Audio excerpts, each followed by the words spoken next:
This is my cake. I did homeschooling and SRITC in one today, last night. A homeschooling project was for Lachlan to make his favourite cake. He loves butter, so there's butter icing in the middle of it and chocolate. So you'll see it in person when it comes. Anybody else going to show me their cake or what they've got sitting there? Or have you all forgotten to do it this time? Ah, you've all forgotten to do it. I can't even see. Oh no, Lucia's got something. What have you got there, Lucia? It's a very healthy fruit salad, not cake. That's very healthy. Usually it's James Gleave sitting there with his grapes and things like that and apples. Anybody else got one? I'm just going through the videos to see if anybody else is putting up. Oh, well, you'll have to have them ready for the autumn series. So cake's important to our cafe. So without further ado, some of you are new, but some of you, this will be very familiar to you because you're zoomed out as well. But just very quickly, obviously there's an etiquette to these cafes. Please do mute your phones and emails because there's nothing worse like mine's doing just now of pinging in and out, so apologies. This is people trying to get in at the moment. Please also share your ideas, and that's in the chat box facility that you will see, which I'm sure you've all used. Make everything positive. We're doing pretty well at that at the moment. And as always, please introduce yourself in the chat box. The chat boxes can be personalized so you can contact other people. Just for reference, something we should have always said is that if you wish to use any of the material in any of the previous cafes, or indeed in this one, and use them for publications or share any of the content, please do let us know before you take that action. With regards to Zoom, you are all automatically muted and your videos can be on. As I said, please do use the chat box. I find that very useful. Alistair and I were quite active just yesterday on one. It does make a difference. You can connect with people. I don't particularly like it when you can't do that and you can't see who's there to chat to. We are recording this, as I said, in the emails that we send out. So if you've got an issue you haven't told me about, then you're going to have to tell me about it later. Please do use the gallery view. I've got all your mug shots in front of me, so I zoom through them, so you can put faces to names, which is just great. And you can also use the thumbs up in your screen if you really like something that Jim or I are saying. And finally, if you don't want to use your mouse for clicking your unmute mute button, you can use the space bar. So without further ado, I'm going to get through to what we're talking about in Orkney today. As usual, we have our very international audience ranging from Japan to Italy to America. So it's again, probably Australia. So we're spanning our 15-hour time differences. So some people, Jim, may not really know where Orkney is, whereas other people will be very familiar with where Orkney is. Orkney for me, I've got lots of friends there. I have been up there. I say up, but Jim will say he comes to the island because he's on the mainland. So I've got a lot of affiliations with Orkney. I have a lot of friends that have worked with innovation, and Orkney is, as Jim I'm sure is going to tell you, very innovative when it comes to being the home for wave and tidal energy. They've also, it's a very important part of the National Island Plan. The Scottish Government, for those of you that don't know, published this and are working very hard along that. So the Scottish Government, local authorities and all other public agencies will have to work to improve outcomes for island communities. So islands are well and truly on the radar nowadays. And back in 2018, Mass Scotland and KTN, the Knowledge Transfer Network, ran a workshop on rural. And I presented back then, and one of the things I highlighted actually was on Orkney and on Skye, using hitchhikers to highlight where services do and don't go. But it was at that point I sort of realised that we were the Scottish Rural Transport Convention, whereas actually we should have been the Scottish Rural and Islands. We should have been taking that in. So we changed to Islands and Transport Community. And obviously we are the convention when we come to October. Another thing to consider is the rural reproofing that's happening in Scotland. And this was put forward by Gail Ross, the MSP, which puts rural on the radar for government. And I'm not going to steal all Jim's thunder, but just a wee introduction to him. So he's going to give you a real overview of transportation in Orkney, when I did the rural workshop, a lot of people didn't even realise that for certain medical procedures, if you're in Orkney, you actually have to be flown to Aberdeen. So it's not just your traditional bus, train, you really do have a plane involved in the network here. And I've already highlighted, we've got 2 Ranalds here. One of them is Ranald Robertson from High Trans, who's obviously very involved in the work that's going on in Orkney. And if Jim can't answer a question, I'd like to think Ranald can. So please keep the chatting going, and I will stop sharing just now and hand over to Jim.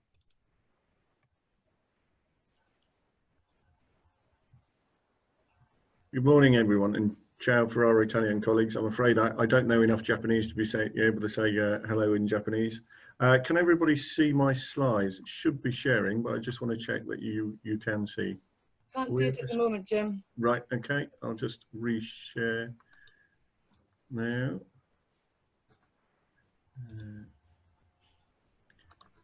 Funnily enough, we checked this beforehand and it was all We working. checked this before. No, there we go. Up now, Jim. Perfect. Okay. As I say, good morning, everybody. Jim Buck, I'm the Head of Marine Services and Transportation for Orkney Islands Council. Never start with an apology, but I will do. My tenure so far is 5 weeks in and growing. My predecessor was here for 8 years. So I'm still stepping through the complexities that is a rural transport solution. If we move on. This is Orkney, an archipelagic island to the north of Scotland. So if you look at Scotland and the sort of top cheese wedge, I like to call it, and then the top of that is us. So we're about as far away from Edinburgh as you can possibly get. In fact, we could almost be Norwegian with the distance we are from Edinburgh. We have mainland Orkney, which does get confusing at times, especially if you're Orcadian, because mainland to an Orcadian is mainland Orkney, the largest island on there. And then islanders are those who live in our remote island outposts. And as you can see from the diagram there, some of the distances are actually quite long, especially when you use ferries. So for a rural community, we're about 22,000 strong, of which about 5,000 or 6,000 live on the islands. And therefore transport is quite interesting. Under my remit, I have 6 airports. I have something like 29 ports, which not all of them are ferry capable, as well as running a main international port. And we're unusual as an island and a rural community as we're extremely well connected to the mainland and to the rest of the world. So we've got very good connections, both in 2 major ferry routes down into Scotland, but also into Edinburgh, Glasgow, down towards Manchester, London, and also flights across into Northern Europe. So although although rural, we are extremely well connected into the wider community, which brings its own interests and benefits. Sometimes those connecting pipes, as you can imagine, are much larger than so.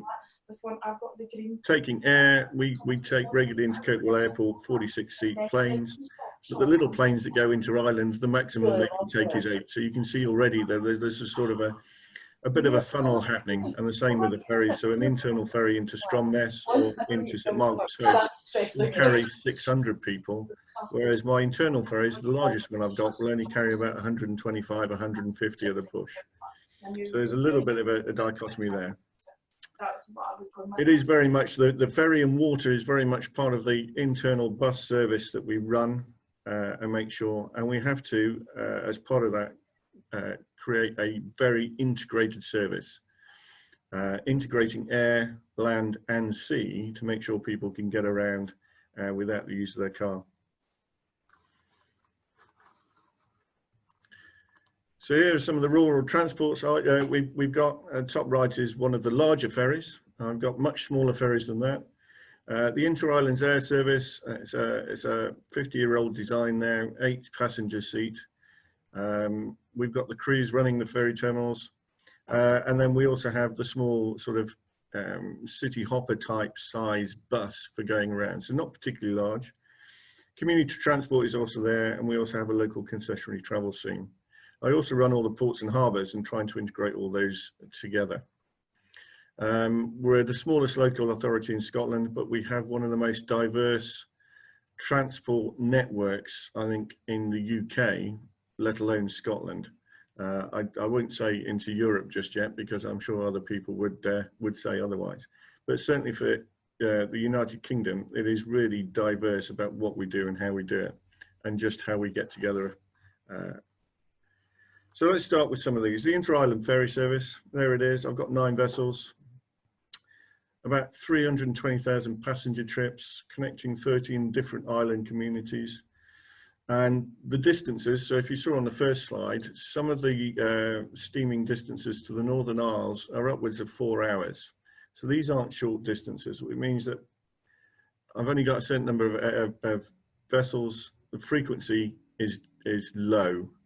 I can't up frequency very much. The fleet is aging. They're about 30 years old now, and that increases the sort of pressures with maintenance and just ease of use, both for passengers as well as the crews, because they were designed for a different generation and a different transport style. We're currently conducting a study into the inter-island transport, which includes air and also the bus connectors, about how we go and move on for the next 20 years, looking to the future. Also looking into, and we come into the innovation side here, is how we can best enable a greener, more integrated, more eco-friendly transport system into what we do. We've got a lot of projects on island regarding wave energy, wind energy, and with the latest ScotWind developments, that's going to increase as well with offshore wind, but also looking into hydrogen propulsion, reduced sulfur marine fuels, and how we step through to the next eco-friendly fuel systems, both on ferries, but also on the wider shipping around us. We have the benefit in the fact that I do control everything. So there is a little bit of synergy there between the various different areas, although not quite so easy to manage as sometimes said. The Inter-Island Air Service started in 1967. And when it started, it literally was an airplane pitching up in a field with people getting out. And our current head of the air service does have a very nice picture of one of our islanders, which is the aircraft bottom left, landing right next to a farmer still 20 yards away in 1967, mowing his grass and taking in the hay. I'm glad to say we've moved on a little bit since then, and the airfields are now proper airfields with solid runways. But we've gone a long way. We've got a proper support system out there, but unsurprisingly, these support systems rely very much on a community effort from the communities they serve to be able to provide the people to meet the current regulations to be able to operate the aircraft. And everybody knows that those regulations get stricter and more stringent the more you go on, and it gets a little bit more difficult each time to get people up to the required speed, regulation and standard and keep them there. It's an increasing cost for us, but it's something we're willing to do and keep going, because this air service provides a particularly good service, especially for education, allowing us to get teachers around to the island community schools in such a manner that we can share facilities with the mainland. Again, I own all the island-based runways, the terminals and fire crews. A little bit of a twist is I don't own the main airport on Kirkwall, in Kirkwall on the mainland. So while I've got control over the islands, I don't have control over the central hub. Not that that is a problem, but it is an interesting anomaly into the sort of breadth and scope of what we can do. So if the owner of the Kirkwall Airport decides to do something else, that affects the wider community. The future, demand has increased and has continued to increase over the past 5 years. I would say it was going to increase this year, and all indications were it really was going to increase this year. Unfortunately, the current pandemic has meant that we haven't done that, and we've gone down to a really tight, basically lifeline service only, which is what the ferries and the air service provide. It is lifeline links from what I call the mainland, and others would call the small line, to the outer communities. It's necessary for us to keep looking at this, and we will continue to fund and provide the provision of these services. Although looking at it, we need to look very carefully about how we do that and how we spend the money to upgrade these services to make sure that they're fit for purpose for the next 30 years, as well as looking at innovative ways of doing it to provide us with the ecological impact as well. So we're looking to green the sort of ferry fleet, and there are certain projects going on at the moment looking into hydrogen and electric based aircraft that are running out of Kirkwall as further studies, and will be running out of Kirkwall. So we're trying to brace ourselves as a central hub of that innovation to be able to expand and lever back into the services that we operate. Public bus service, currently run for us by Stagecoach North. We do own one of the buses, and that's an electric bus, which you can see there. And we're looking at how we do that in the future. Currently, we're going through a process of updating the service and the contract. And part of that will be looking at how we can expand our green credentials into that, whether that be by hydrogen buses, more electric buses, or how we go through that. It's mainly a largely commuter type service. We have, and you won't be surprised to know, we consult very closely with our communities about what they want.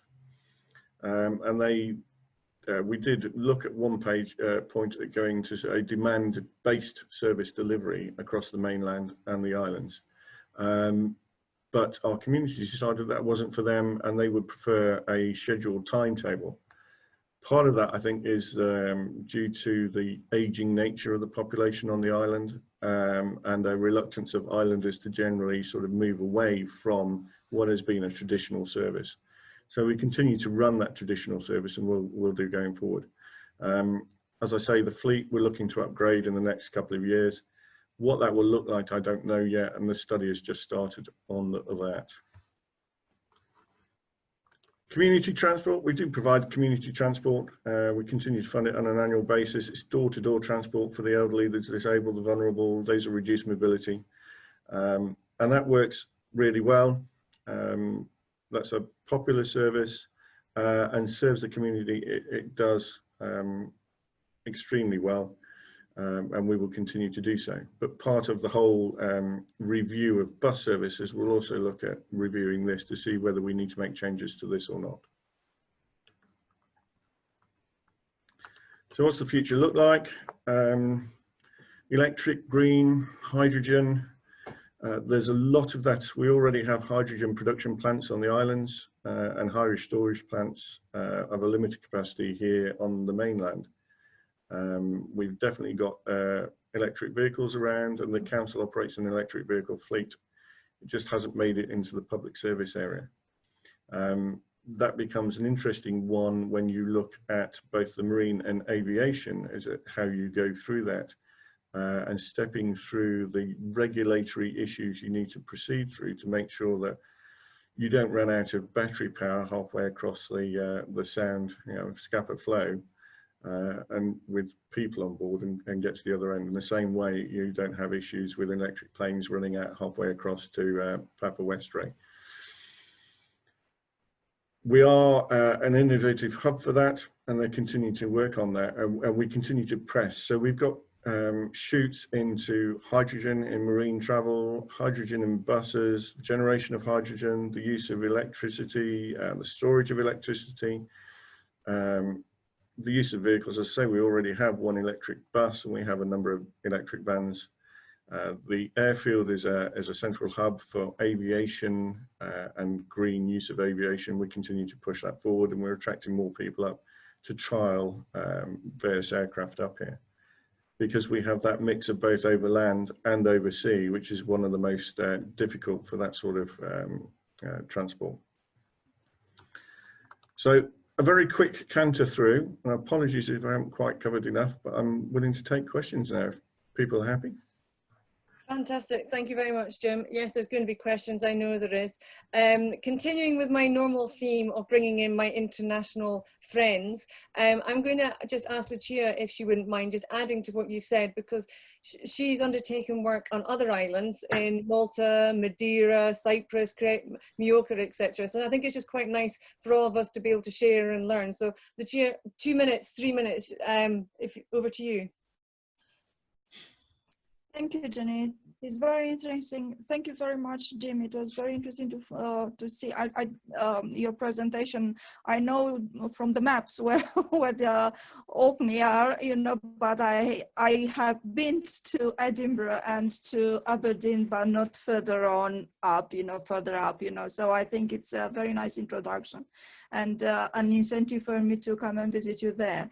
Now, I think what you presented is very interesting, and you presented so nicely from the transport perspective, and it shows the diversity of the issues. And you said that you do not know if a system like yours so complex is in Europe. I don't think it's so complex everywhere else, a part of the islands that we are working with. One of the elements that I can say in Madeira, they are doing more or less the same things that you do.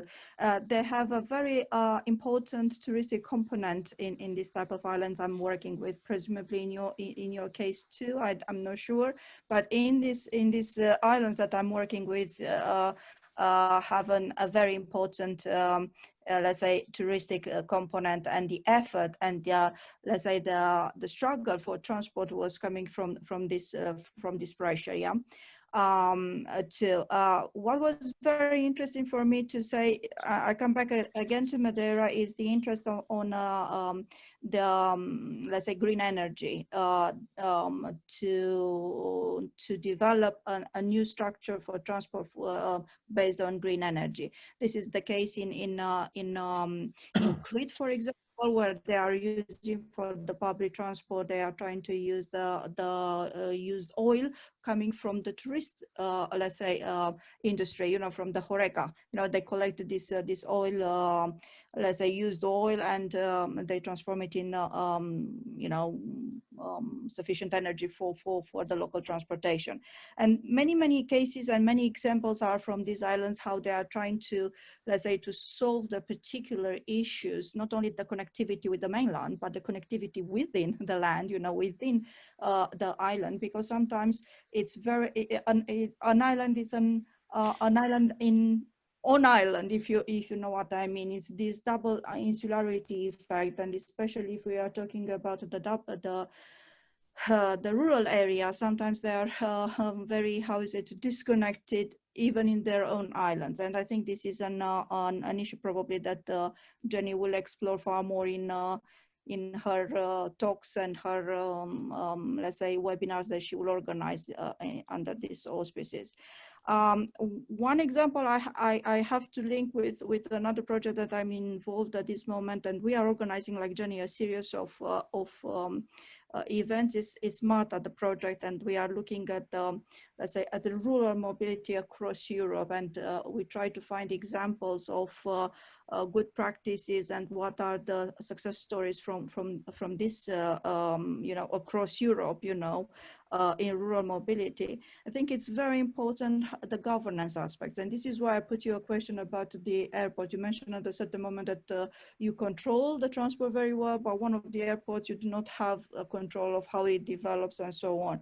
So the governance, especially in an island and in a fragmented system like this, and a complex system, not fragmented, complex system like yours, it's very important. So involving public-private, let's say, stakeholders and communicating this very well with citizens is a challenge. So I really would like to find out more about this.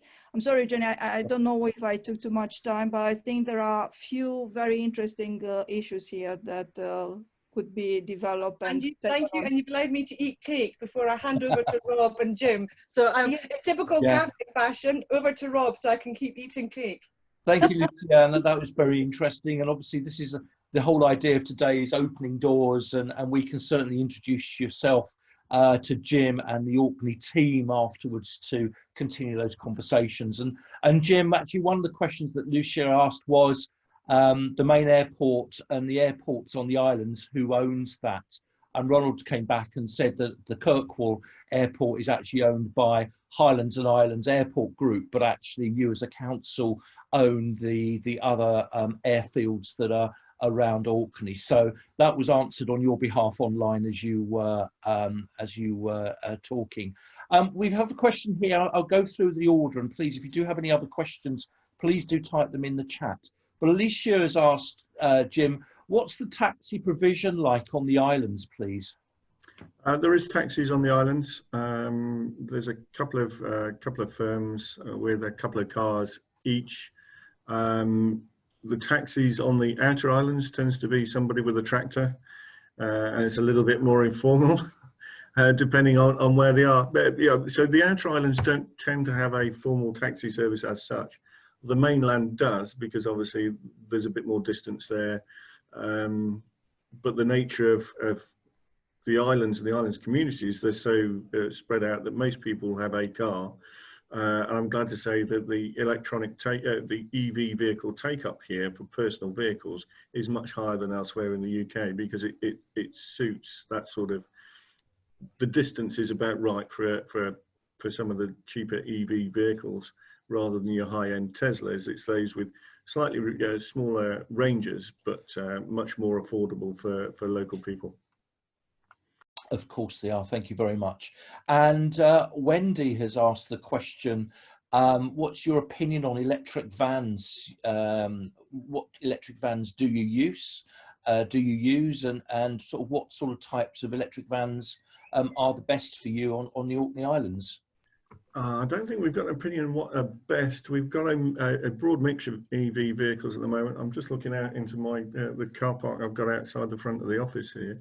And it's basically your standard EV versions of Ford Transits, Citroens, Ivecos, that sort of thing.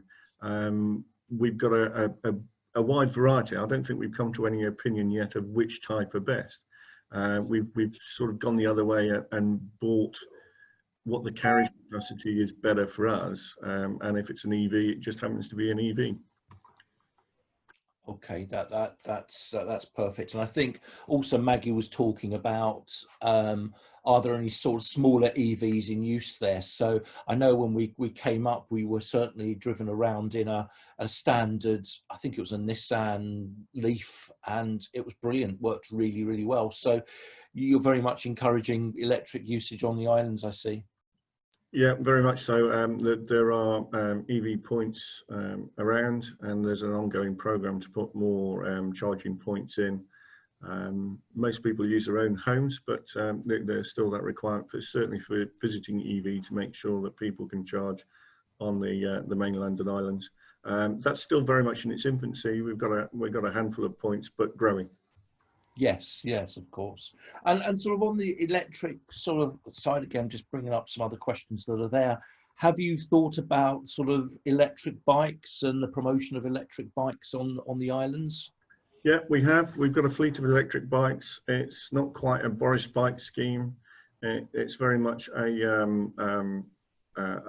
daily rental version. But we have a small, and again growing. I think we're up to about 30 odd bikes and growing.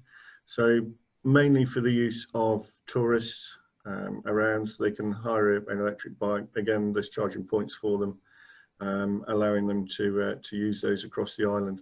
And with that, we're also progressing along a program of increasing cycle-friendly routes and providing cycle-friendly routes for everybody.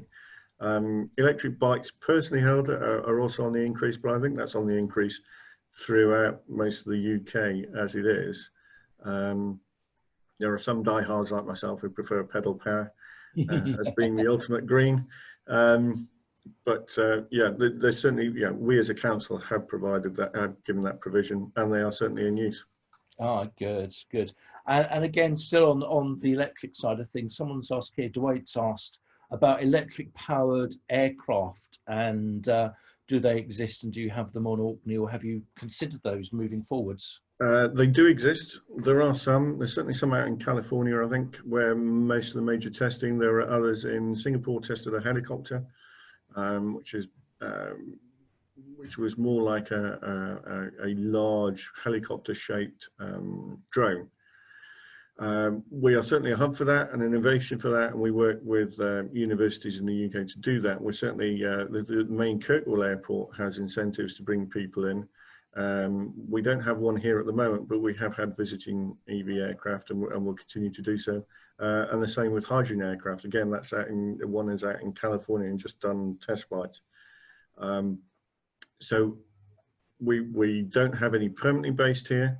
But we're still working with people to bring those here. They're not quite into that area yet where they can be licensed for commercial use, and it will be very much a test bed facility.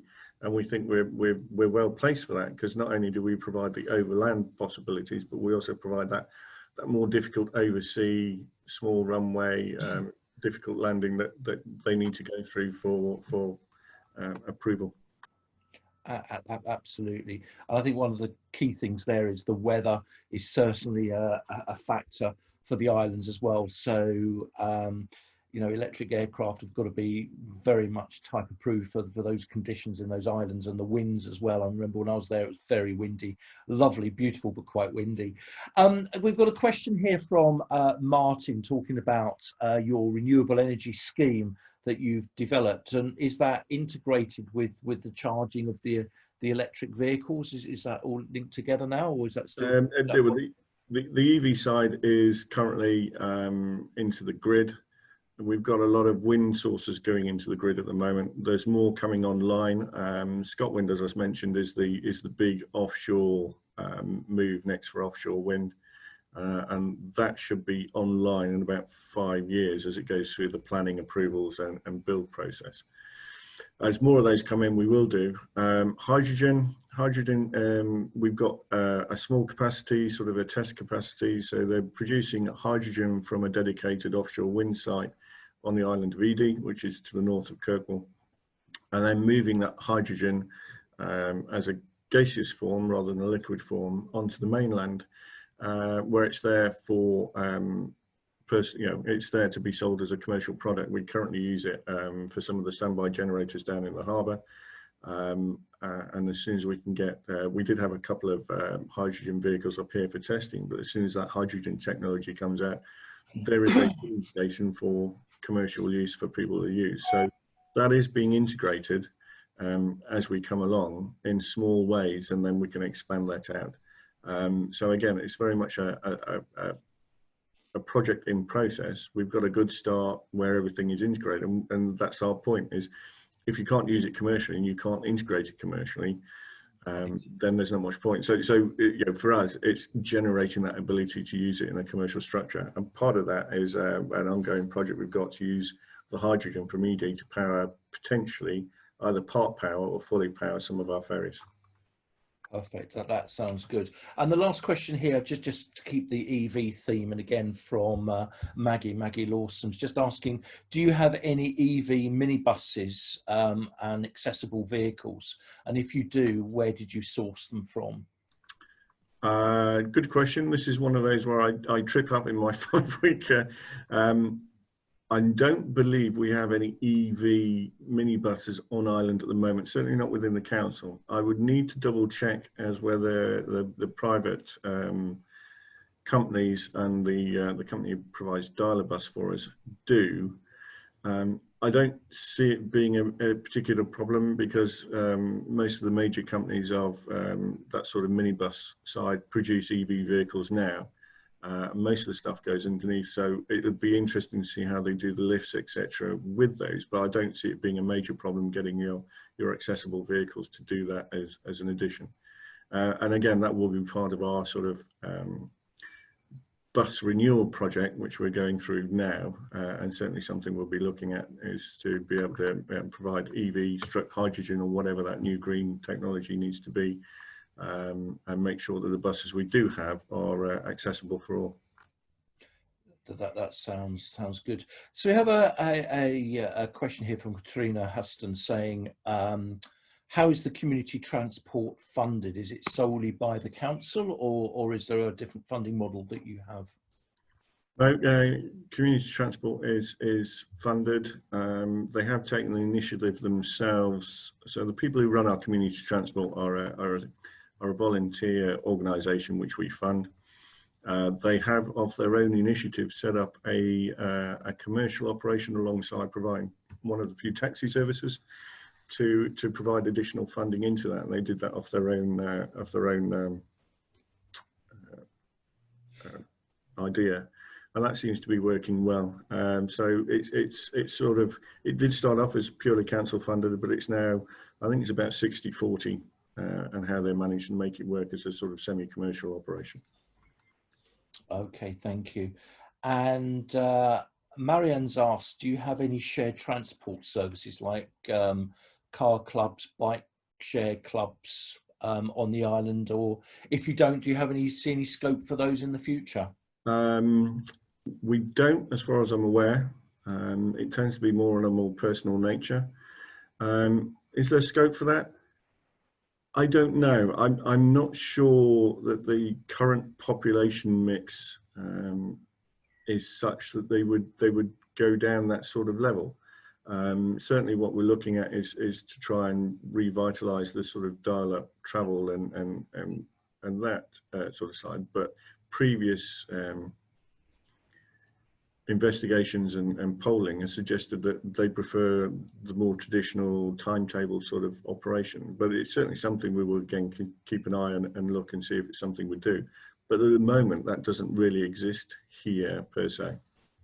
Okay. And Dwight's asked the question regarding your sort of buses and your minibuses that you have. Are they all wheelchair accessible? So you have accessible for all on your services?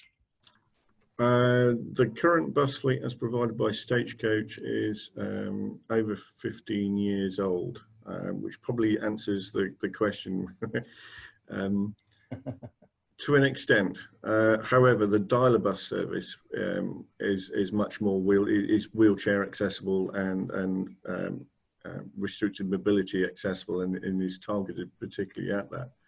But that wheelchair accessibility, so reduced platform, dropping platforms, the ability for ramps, etc., is something we're looking at for the next generation of bus service we're going to provide. So the answer is sort of probably not at the moment, but we're working on it. We have a separate, that dialer bus provides that separate service, but it's integrating it in so that the restricted mobile are fully integrated into the service, which is what we want. Absolutely, thank you.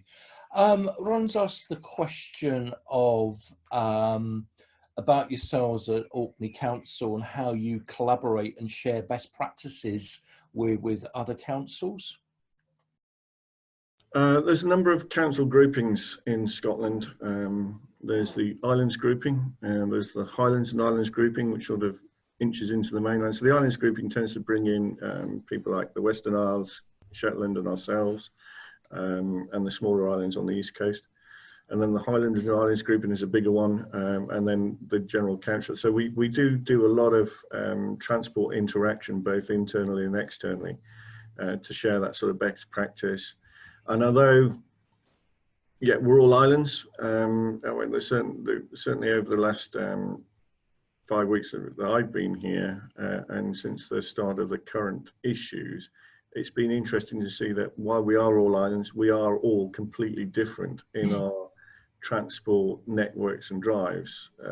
So if we take for Shetland, for example, they have ferries, but their ferry route is less than 20 minutes long and has got bigger capacity and it's shorter, so they can increase frequency quite rapidly, whereas we've got much longer routes with smaller craft.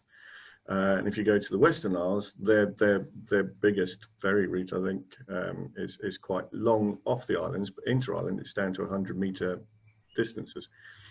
And they tend to be more bus-based. Shetland, again, is more bus-based with less aircraft, and we integrate the airfields as well in the aircraft. So although we seem similar, we're not, and it's really highlighted those discrepancies between us. So where we have issues that are similar or cross-cutting, that's been really useful to share those in the organisation. We've been talking almost twice a week with our fellow islands and with Highlands and with the Scottish Government about all this. So there's a lot of sharing going on, and where we can pick up on something that works somewhere else, we will do. Yeah, no, thank you. And some interesting questions coming through from Alistair Kilbride. And I don't know if Alistair wants to sort of come on and just ask some questions here, but you're certainly talking about Transport for Cornwall showing a way for integration across a rural country, a rural community. And obviously one of the questions you're asking is there some sort of integration there that you're looking at on Orkney? And also, Alistair, you were talking about some car share clubs that used to be at the airport and pick you up and go around sort of travel. I don't know if you want to expand on those, Alistair, at all. Yeah, I'm more than happy to. I used to work for Car Plus, and so I remember a rather stormy day in Kirkwall talking about car clubs, I think in about 2015 or whatever. And the intention there was looking at the opportunity for hydrogen power and using excess electric and all that kind of stuff, the charging and that. And, you know, kind of here we are 5 years on, but that's the nature of these things often, isn't it, I guess. But I remember from then, visiting quite a few times, the interesting thing, looked at Orkney through the lens of other rural areas and looked at through shared transport, is all areas are a bit different, but they also have some similar characteristics, and unpicking those gets quite interesting. And the one thing I came away with was an understanding that there's an awful lot of sharing going on already. You know, it's the poorly understood informal sharing that actually is probably the backbone of most people's journeys in a lot of these places. And so I threw one question in there about to what extent do we understand this, and to what extent can we use that as a starting point for creating more sharing? So rather than having to, you know, find the money for buying vehicles for a car club and all the rest of it, to what extent can what is done currently just be done a little bit more through a little bit of, you know, kind of awareness raising and marketing? So that was number one. I'm getting all these in the wrong order. Number two, I am trying to understand what's happening with Transport for Cornwall, because they seem to be a predominantly rural area, which clearly has a fairly significant overlay of visitor and seasonal demand that is getting their act together on integration. Now, how that is presented is clearly an awful lot sort of cleaner than how it is on the ground. But the question is for Orkney, you know, which is in some ways deliciously isolated and therefore can be seen as a very coherent sort of mobility area. To what extent is there opportunity to look at, you know, the Orkney Pass, whatever it might be, to start just integrating modes together? I also plugged a link to the French kind of more formal hitchhiking service. And I've been spending the last few days, thank you Google Translate, on translating an awful lot of their documentation, which seems to bridge between ride sharing, community transport, semi-scheduled routing of journeys. But it's just using cars that are already going to places in all sorts of different ways to provide access. Mobility, yes, but access for communities in rural areas. And so I'm just throwing these things in to just explore what might be bubbling under that isn't captured by, you know, the headline statements and things like that. No, thank you for that. Yeah, the first thing I think to say is you're right. The informal sharing is a big thing of the island community and the Orcadian mindset, I think. And it's very difficult to pick up. However, we're currently doing the studies for the outer islands, and part of that is looking at what is currently happening, and therefore what do we need to provide to assist that or make that move that forward, as well as sort of capacity sizes, you know, timetables, all that sort of issue. And it's halfway through the study now, but going out and asking about people's lives and how they get about and what they do and why do they need to get about, what the drivers are for them getting about. Which might have all been shaken up in the last 3 months as to you know, re-emphasizing what people actually need. as to integration, we are integrated. So if we make a change to the ferry timetables, we also change the bus timetables and make sure that they integrate with the both the internal air and the external air, as well as the external ferries. So we tend to move as an island on timetables, and we're just stepping through that now, with coming out of the lockdown into this phased approach to the Scottish Government has to returning to full economic viability. And that's quite an interesting program. It makes it a little bit slower in the fact that one system doesn't move ahead, but that's the benefit of it, is that it integrates it to all, so everybody. Certainly the Orkney Pass is still very much under consideration and moving forward, but on a wider sort of Highlands and Islands basis. So one pass should be able to get you all the way up the west coast and across the top of Scotland and onto Orkney and through to Shetland. And we'll continue to work on that. I mean, that brings with it the sort of Transport for London issues about, you know, compatibility, similar finance systems, similar ticketing systems, the ability to read all that. But with that's being stepped through at the moment, and continues to be worked through. So, you know, integration, I think we're sort of 50% there. There's more to come. Understanding of what people are doing and providing it, that's being worked on at the moment, and then we'll start to see stuff fall out of that at the other end. And then it's trying to persuade what is a very traditional market that maybe providing more assistance in what they do naturally may help them. So where those natural car shares are already appearing and happening, and people moving stuff for more than one person, you know, bringing that into a sort of a more structured 21st century interconnected electronic way is something we're looking at. But we need to step at the pace that the community wish to move at on that. I think that will be a few years in coming as Orcadians get their head around, you know, 5G benefits and mobile phones and all these sort of complex issues that are starting to come out. I've got to say the last 3 months, I think, has forced that issue quite dramatically. I think that will come, but it's a bit of a radical shift for what has been a traditional transport market. I'm just going to bring Ranald Robertson in, if that's all right, just to complement it together, because we'll do a couple more questions before finishing up. So if Ranald's there and just wants to add a bit more, that would be great. Maybe Ranald Robertson's not there. Hi Jenny, how are you? Just maybe picking up on a couple of the points that I noticed in the chat that that just might add some background on it. I'm not sure if we actually did say, but Orkney has the highest per capita EV ownership in the UK. So certainly the credentials are there, and we're going to see a big stride forward in the next 2 or 3 years as the activity from the Reflex project kicks in. I understand that smaller EV vehicles, I noticed Maggie Lawson's point around that, have now have arrived in the past couple of weeks in eDay as part of the Reflex project. So they will be available for sharing on island and include a range of sizes. I think there's 5 vehicles.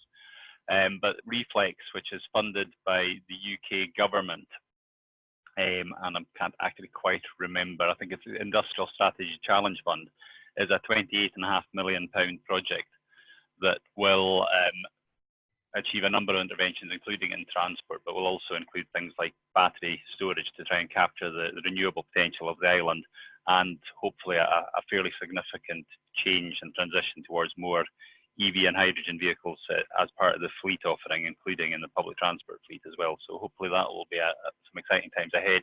And I think Jim touched on, but just to say, Orkney is looking to be the centre of Scotland's ambition to the move towards establishing the Highlands and Islands as Europe's first carbon neutral aviation airspace in terms of internal travel within Scotland from the Highlands and Islands. And we certainly see the wee Islander aircraft that Jim featured in his opening introduction as the first stage towards achieving carbon neutral service on an air service, because of the short hops that Jim's map showed us. That's a great way to start, having a a battery plane service, and Cranfield University are looking at switching from the current avgas fuel to a hybrid initially, but potentially a fully electric powertrain for that. And we have Zero Avia looking at a hydrogen opportunity as well, and we're in regular dialogue with companies including Ampere in the States, who have links to Boeing as well.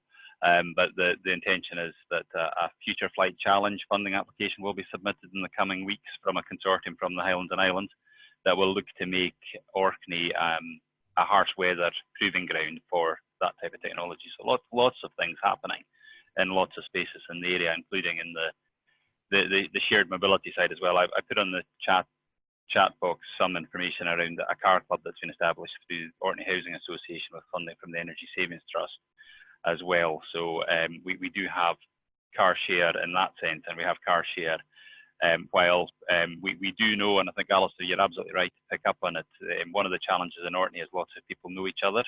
So informal lift giving is an absolute feature of how people get around, and I think I really liked Alistair's comment about the generally helpful nature of the Orcadian as well, about his future fiance's bike share benefit as well.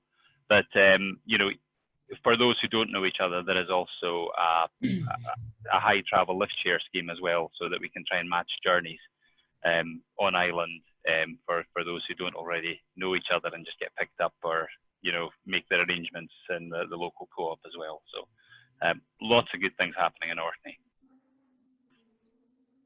Perfect. Thank you very much indeed, Ranald. Really, really interesting, and certainly the future flight competition I'm very close to as well. So pleased that you're putting an application for that, because that sounds really good. I know that we said these are going to be for an hour, and we've got about 3 minutes left. So if people do need to duck out, then thank you very much for attending and joining. We do have a last few questions for you, Jim, and perhaps we could have these as perhaps fairly quick responses back, if possible. There's about 4 or 5 questions. So the quick one here from Alex was regarding the 2 metre rule and physical distancing, and what has that done to the reduction in capacity to the ferry services that you're running?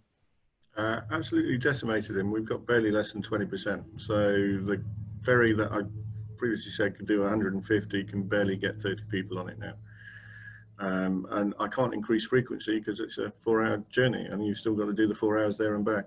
And I've only got a certain number of vessels. So it has completely decimated it and made it really difficult. So we are just about hanging on to lifeline services, and that's about it.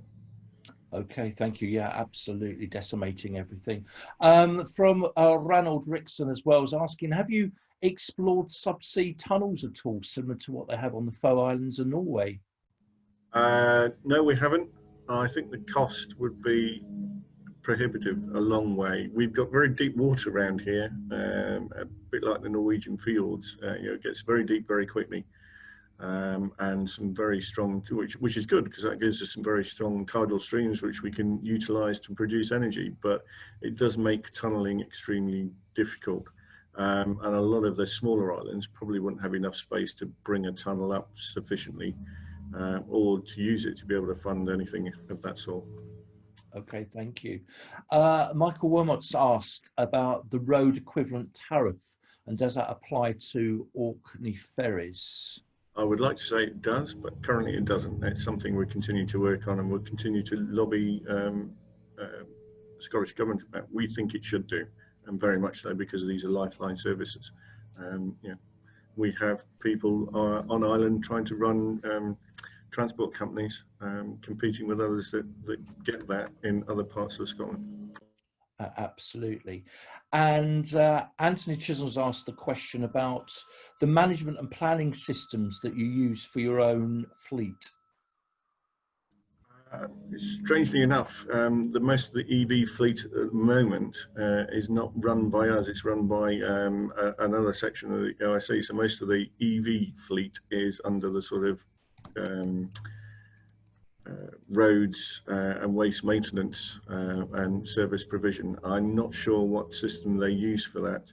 The one vehicle we do have is being run by, we do own as a service, is being run by Stagecoach, and I'm not sure what they use either. So apologies, I can't answer that one. Thank you very much indeed, Jim. That's the last sort of questions we do have online. What I'll do is I'll pass back to Jenny. Fab, Rob. I'm sort of feeling sorry for Jim here because he's been in the firing seat for nearly an hour. It's probably like being on the BBC or something like this, a quick fire. So I really appreciate it.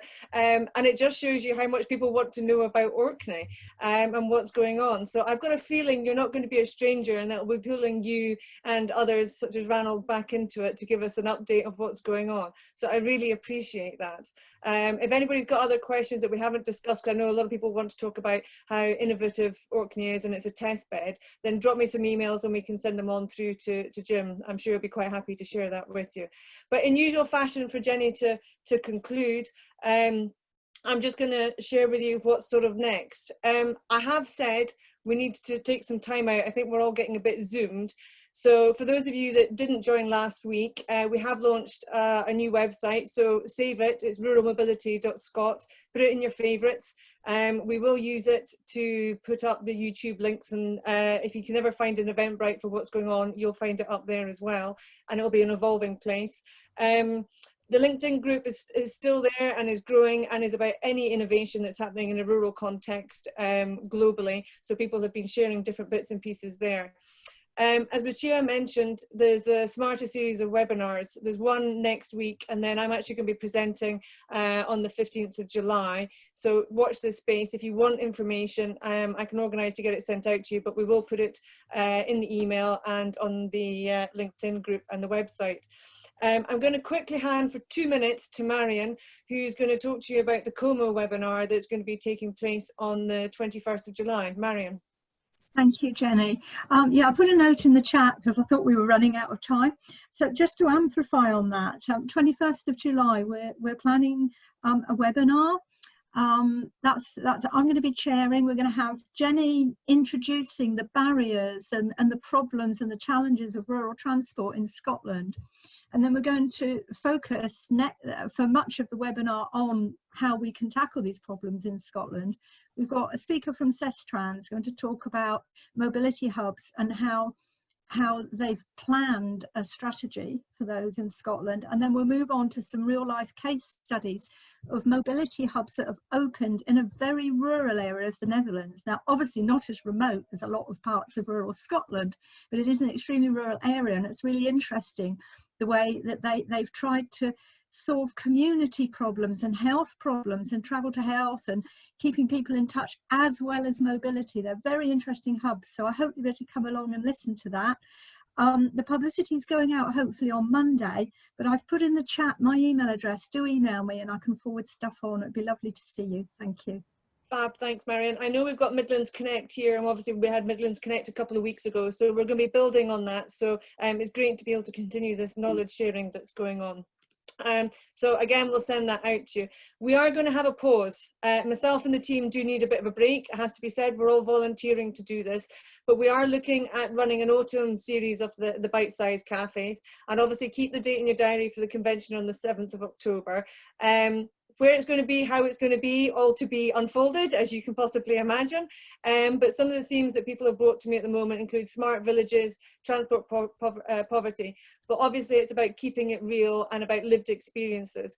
If you want your business or organisation to feature as a supporter or presenter, please do contact us. We have started putting together a bit of a list behind the scenes, but this planning is going to take place over July into the beginning of August. So reach out to me and help shape what we are going to communicate outwards, because it's been really great having everybody here. And I like having this international dimension, so it's great to keep that practices being shared. In September, I did mention last week, I'm having a chat in 2 weeks' time with the Mamba workshop. I'm presenting with the EU Mamba project, but I would like to tie up 1 or 2 of their workshops that they want to run. Instead of having their normal conference, they're going to do it over a couple of days. So we're going to bring the cafe to the Baltic regions, so we can do a huge knowledge sharing about rural transport and the projects that they've been running and the projects that we have here. So there'll be a lot of other joint projects and cafes happening. So if you want to work with us, just drop us an email. But I think pretty much that is going to be me. Thank you very much for joining us over the last couple of months. I don't know about you, but the word I've been using is relentless. I found the last wee while quite relentless, and as soon as you know, it's not been the easiest of times for me, and it's probably not been the easiest times for you either. But I enjoy the challenge of having to make cake and have coffee and see some friends and colleagues in the pictures down the sides, because you do get quite isolated, particularly in the more rural areas. So again, before concluding, I have to thank a huge number of musketeers that are helping out behind the scenes, and they listen to me moan, and then they moan to me, and then we help each other through and bring to you what has been the last couple of months of CAFE. So really appreciate your support. If you want to keep chatting just now for the next 5 minutes, or you need to go and hit a meeting, then feel free to do so. But I'll give you a round of applause, but I won't. But cakes must be attended in August or September, okay? Take care, people. Bye.